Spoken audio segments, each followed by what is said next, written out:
Pendant qu'on espère en Dieu, il faut qu'on continue à faire ce qui est juste. Quand j'ai un problème personnel, cela ne me donne pas le droit de lâcher et d'arrêter de poursuivre l'appel de Dieu pour ma vie. Restez avec nous dans Jouissez de votre vie.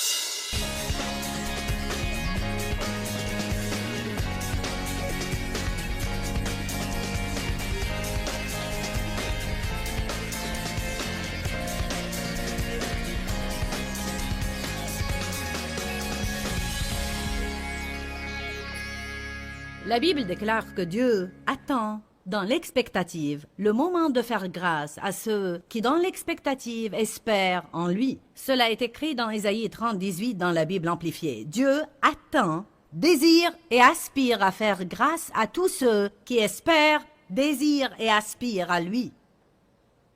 Car Dieu dit, « Y a-t-il quelqu'un qui croit en moi? Y a-t-il quelqu'un qui s'attende à ce que j'intervienne? Qui a de l'espérance? » C'est dans la vie de ces personnes-là que Dieu intervient. Et non les passifs, les indifférents, les déprimés et les découragés. Qu'est-ce que tu fais? J'espère en Dieu. On ne doit jamais dire « Je crois que tout ce que je peux faire, c'est prier. J'ai tout essayé. » N'est-ce pas une déclaration stupide? Je crois que tout ce que je peux faire maintenant, c'est prier. J'ai tout essayé. Et je ne peux que prier. C'est ce que nous devons faire tout d'abord. Faites des prières pleines d'espérance et de foi. Et cela ne vient pas automatiquement. Il faut que vous parliez à vous-même. Je suis dans le ministère depuis plus de 27 ans. Et j'ai toujours à me parler à moi-même, à me forcer, à me lever et à adopter une attitude positive et réaliser qu'espérer en Dieu n'est pas une attitude négative ou une déclaration négative, mais c'est croire et s'attendre à ce que Dieu intervienne. C'est vivre avec enthousiasme et non pas vivre déprimé et vivre désespéré tout le temps.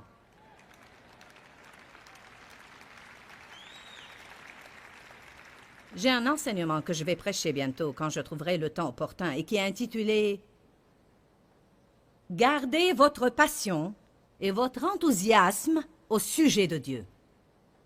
Je crois vraiment qu'on s'habitue souvent à ce que Dieu fait et les choses qui nous enthousiasmaient et nous encourageaient à nous lever chaque jour et aimer la vie deviennent dépassées. Il est merveilleux de servir Dieu. Comment feriez-vous face à vos problèmes sans Jésus? Ce ne serait pas amusant, n'est-ce pas? Allez au psaume 25. Je veux qu'on lise 3 psaumes sur l'espérance en Dieu. Qui a besoin de cela ce soir?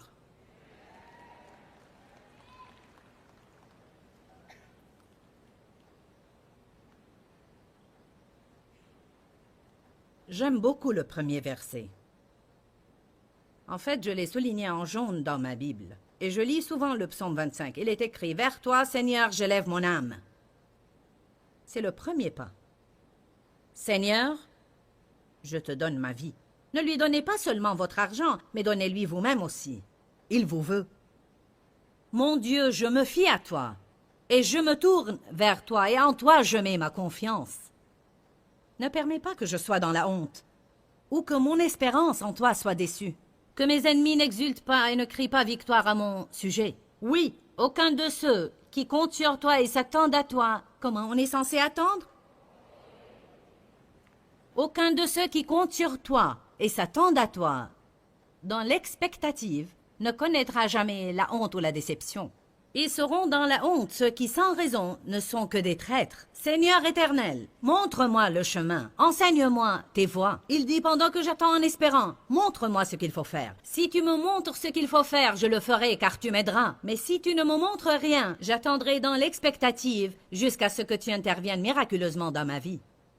Dieu peut faire en un instant ce que nous ne pouvons faire en 25 ans. La femme qui a témoigné ce soir avoir une douleur à la hanche depuis 21 ans. 21 ans de douleur continue, sur une échelle allant de 1 à 10. Elle a dit que sa douleur était au niveau 15, dépassant la courbe maximale. 21 ans. Vous ne savez pas combien de médecins elle a consulté et combien de genres de pilules elle a pris. Elle a peut-être consulté plusieurs spécialistes. Et en un instant, durant une conférence, où on priait pour la guérison, Dieu l'a guérie. Et maintenant, après 3 ans de cela, elle n'a toujours pas de douleur. Elle n'a rien pu faire par elle-même en 19 ans, mais Dieu l'a guérie en un instant. Amen. attendez avec espérance. Je sens l'urgence de vous dire cela ce soir. N'attendez pas en faisant des déclarations négatives. Ne sortez pas déjeuner avec vos amis en parlant tout le temps de vos problèmes et puis de comment vous espérez en Dieu. Même si vous allez parler de vos problèmes, ce que nous faisons tous, et ça ne fait rien si on le fait, parlez-en positivement. C'est ce qui se passe, mais je crois que Dieu est capable de tout changer. Je crois que Dieu peut transformer tout pour le bien et intervenir dans cette situation. Je ne vais pas perdre ma joie ni mon espérance. Je vais continuer à espérer en Dieu. Et même si les choses ne finiront pas comme je l'espérais, je vais continuer à m'attendre à ce que Dieu les transforme pour le bien. Allez, est-ce que vous allez prendre la vie du côté positif?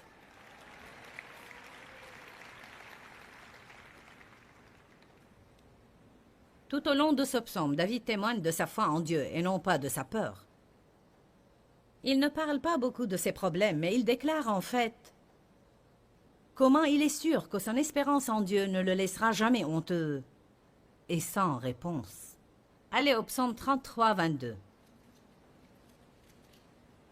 J'ai été rempli d'enthousiasme quand j'ai lu ça.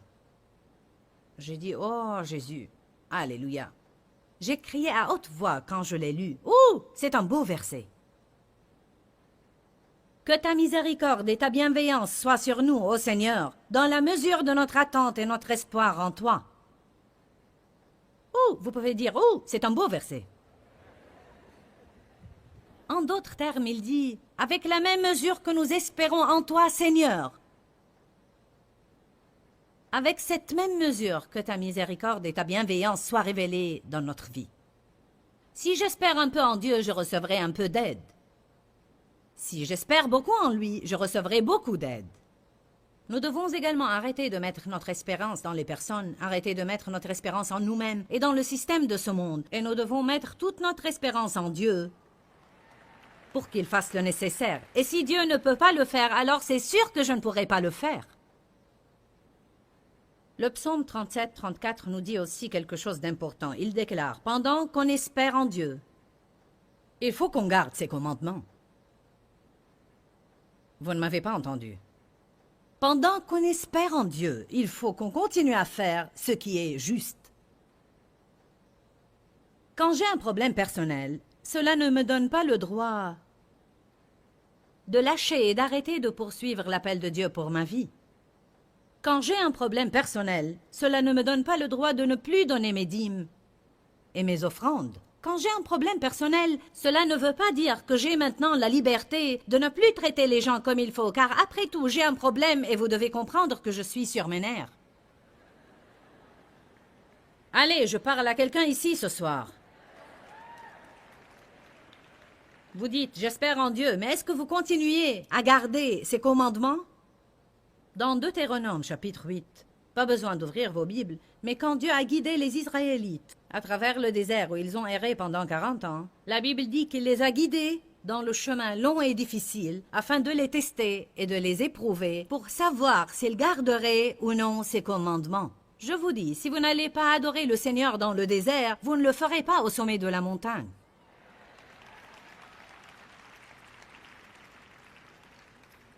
Espérez en Dieu. Ésaïe 40, 31 dit, « Mais ceux qui espèrent en l'Éternel renouvellent leur force. Ils prennent leur vol comme les aigles. » Quelque chose va se passer pendant qu'ils espèrent. Ils vont renouveler leur force. Mais ceux qui espèrent en l'Éternel renouvellent leur force. Ils déploient leurs ailes comme les aigles. Ils courent, courent et ne se lassent pas. Ils marchent et ne se fatiguent pas. Et pendant que vous espérez en Dieu, vous vous fortifierez dans votre foi pour faire quoi que Dieu vous demandera de faire et au moment qu'il précisera. Si vous n'avez pas la force de Dieu en vous, ce qui arrive à beaucoup de gens, c'est qu'ils ne gardent pas leur foi forte et dès qu'ils ont un problème, ils se hâtent pour se fortifier dans la foi. Il serait très sage de notre part de passer une partie de notre jour en espérant en Dieu et dans sa présence et en disant « Je t'aime Seigneur, j'espère en toi, j'attends à ce que tu interviennes dans ma vie, merci de m'avoir fortifié, je ne sais pas ce qui va se passer demain Seigneur, mais je veux être prête en ce moment. » Je ne veux pas être mauviette, géniarde, négative et plaintive. Je veux rester calme, cool et sereine. Je veux rester stable. Si vous espérez en Dieu, il vous demandera de faire quelque chose, mais ça peut être quelque chose que vous ne voulez pas faire. Alors vous avez besoin d'être fortifié par le Seigneur pendant que vous attendez, pour que vous fassiez tout ce qu'il vous demandera de faire. Et s'il vous demandait de confronter une personne que vous ne voulez pas confronter, vous savez quoi? Beaucoup de gens ici n'aiment pas la confrontation. Vous essayez de fuir le plus loin possible de la confrontation. Mais Dieu veut souvent qu'on confronte les gens et qu'on confronte le mal dans notre vie. Et si Dieu vous demandait de continuer à faire une chose à laquelle vous voulez échapper? Et si Dieu vous demandait d'abandonner une chose à laquelle vous voulez tenir? Vous avez besoin de force pour faire cela. Et si vous étiez dans une mauvaise relation? Et si vous teniez à une relation d'amitié avec quelqu'un? Ou une relation amoureuse qui vous entraîne de plus en plus dans le mal et dans le péché? Mais vous êtes attaché à cette relation émotionnellement. Votre âme est liée à la sienne dans cette relation. Vous craignez d'être seul. Et si Dieu dit ce que vous devez faire, vous avez espéré en moi, et maintenant vous êtes convaincu dans votre cœur que vous devez oublier et abandonner cette relation, car en fait, elle empoisonne votre vie. Mais rien en vous ne veut cela. Vous avez besoin de la force et de la grâce de Dieu pour le faire. Et si Dieu vous demandait de rester avec quelqu'un avec qui vous ne voulez pas rester? Et si tout ce qui est en vous veut dire « Sors d'ici tout de suite ». Tu m'entends? Sors d'ici. Je ne veux plus te supporter un jour de plus. Et si vous étiez comme Agar dans Genèse qui s'était enfuie devant Sarah car celle-ci l'a maltraitée, et l'ange de Dieu l'a rencontrée dans le désert et lui a dit « Retourne chez ta maîtresse et humblement sois lui soumise. Retourne chez elle !» Je parle avec quelqu'un ce soir. Et si Dave avait perdu tout espoir en moi au début de notre mariage, je n'étais pas facile à vivre. J'avais beaucoup de problèmes dans ma vie. Beaucoup de problèmes. Et ce n'était pas tout de ma faute car j'ai été maltraitée et j'avais du mal à savoir qui j'étais, à plus forte raison comment agir. J'avais besoin d'aide.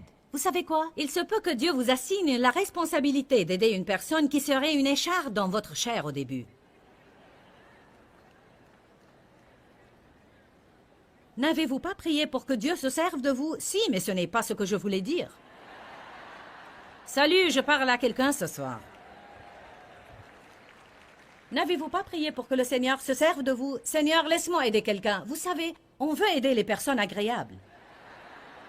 On veut aider les personnes qui réagissent rapidement en nous rendant notre amour.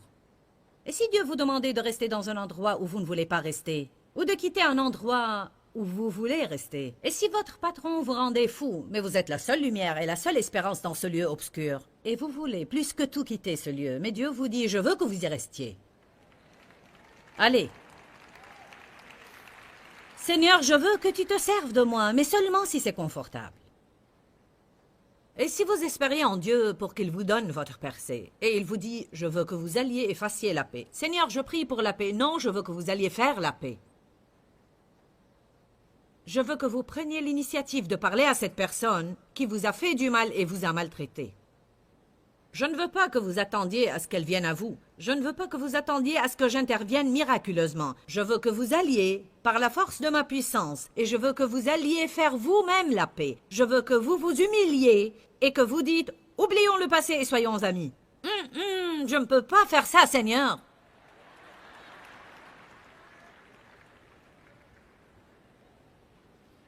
J'ai déjà découvert que mieux vaudrait que je m'humilie et que je m'excuse auprès de quelqu'un que de rester dans le désarroi.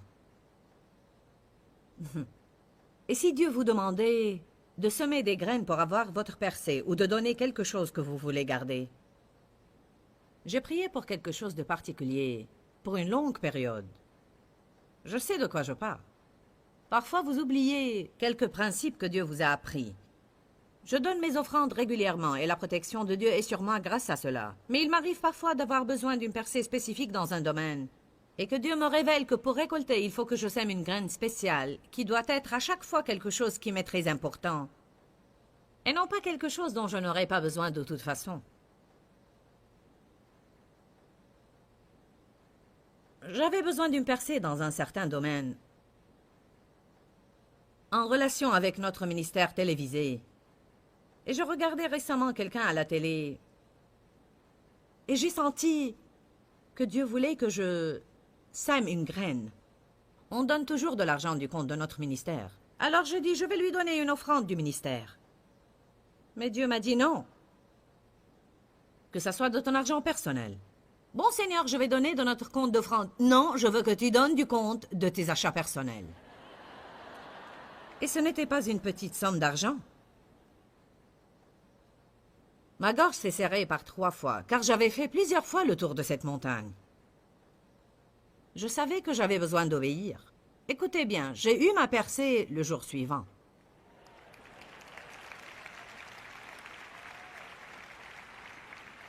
Et maintenant, j'espère en Dieu régulièrement. Peut-être que si je n'espérais pas en Dieu quand il m'a demandé de faire ce que je ne voulais pas faire dans le naturel, je n'aurais pas eu la force de le faire. Tous ceux qui espèrent en l'Éternel renouvellent leur force. Et ainsi, quand Dieu vous demande de faire quelque chose, vous serez capable d'obéir et de faire ce qu'il vous a demandé. Et si vous avez entendu le Seigneur dire « Attendez-moi un peu plus », je ne veux plus attendre. Je crois en réalité qu'on montre par notre calme qu'on fait confiance à Dieu. Allez à 2 Timothée chapitre 4, verset 2. Est-ce que vous tirez quelques leçons de cet enseignement?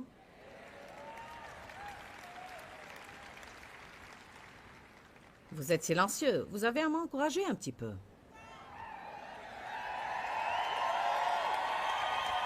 Oui, c'est mieux comme ça. Je me sens mieux maintenant.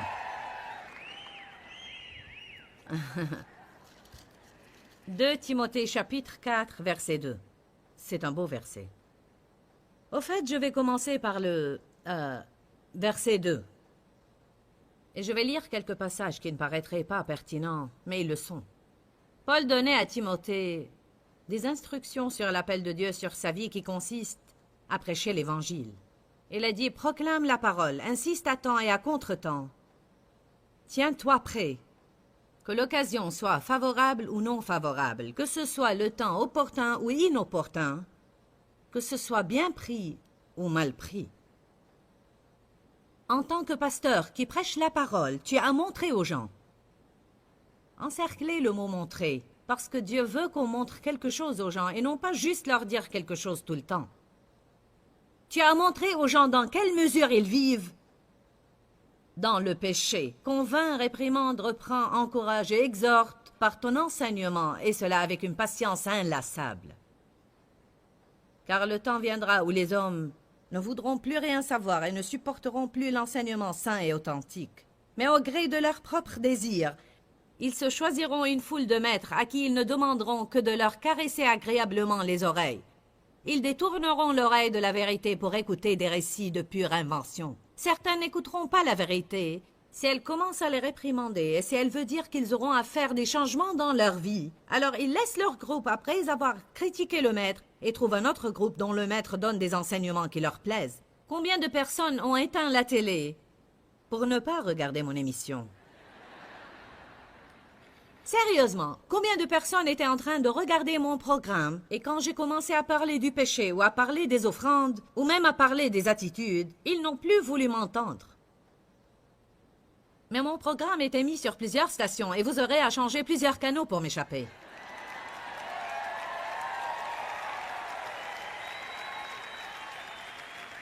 Car vous changez de canal pour regarder un autre et me voici de nouveau. Parfois, les gens me trouvent même quand je ne suis pas à la télé. À minuit et en d'autres temps aussi. Il m'était un plaisir d'entendre un homme dire « Au fait, il a témoigné de cela de l'estrade. » Il a dit « Dieu essayait d'intervenir dans ma vie et je ne voulais pas cela, je ne voulais pas entendre, ni mener une vie chrétienne. » Il a dit « Je changeais de canot et je suis tombé sur ton programme et je ne voulais sûrement pas t'entendre. » Pour qui elle se prend? Une femme audacieuse qui crée après tout le monde pour leur dire ce qu'ils doivent faire. Il a dit, j'ai essayé de changer le canal, mais en fait, je n'ai pas réussi. Et il a ajouté, ça doit être la batterie. Alors je me suis levée et j'ai changé de batterie, mais sans résultat. En réalité, le seul bouton qui marchait dans la télécommande était celui qui augmentait le volume.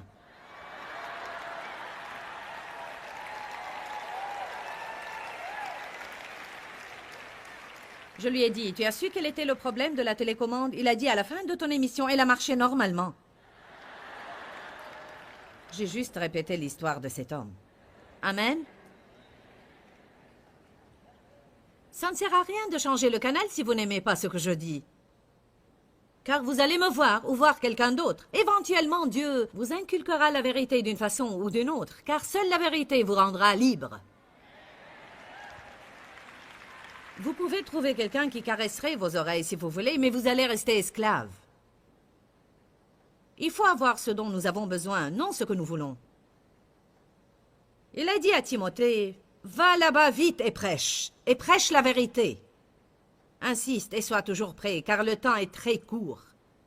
Montre aux gens dans quelle mesure ils vivent dans le péché. » Verset 5. « Mais toi, Timothée, pendant que tu fais tout cela, écoute bien ce que je veux que tu fasses, Timothée, pour que tu sois fort en Dieu. Je veux que tu restes calme, sobre et serein. » Wouh! Alléluia!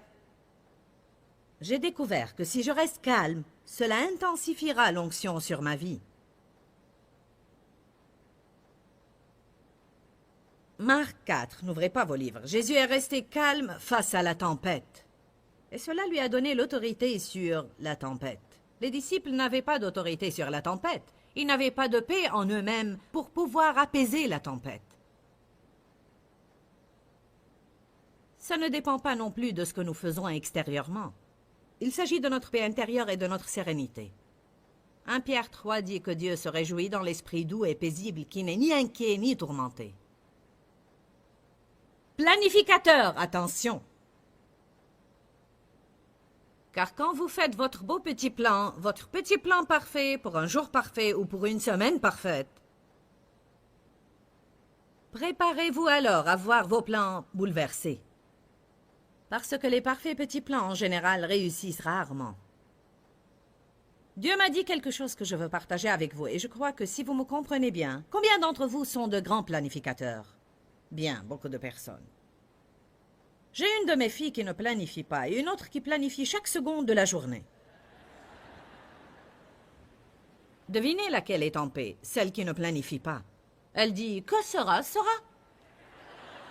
Béni soit Dieu. Qu'est-ce que tu fais là? Rien, je peux venir, bien sûr.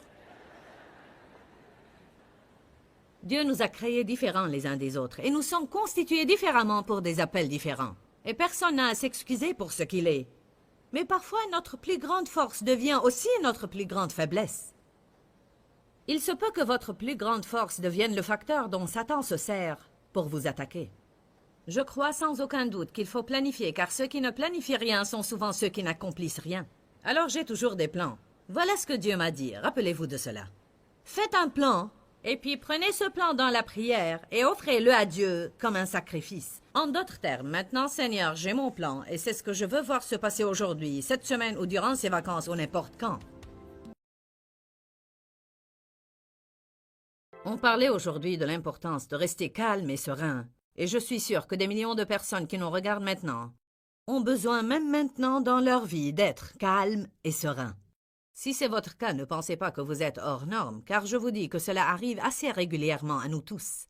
Jésus a abordé le sujet dans Jean 16, 33 et dans d'autres passages dans la parole de Dieu. Et il a dit, vous allez avoir des tribulations, c'est une promesse. Vous allez avoir des afflictions et des frustrations. Mais il a dit, mais prenez courage, car j'ai vaincu le monde. Dans cette écriture, il nous dit de nous réjouir et en d'autres passages, il nous dit de rester calme. Dis-leur que je les aime. Dans ce livret, Joyce Meyer donne une révélation de l'amour de Dieu pour nous. Pour obtenir ce livret gratuitement, écrivez-nous à Joyce Meyer, boîte postale 40095-6300 Larnaca, Chypre. Ou bien visitez notre site web www.joycemeyer.org/fr.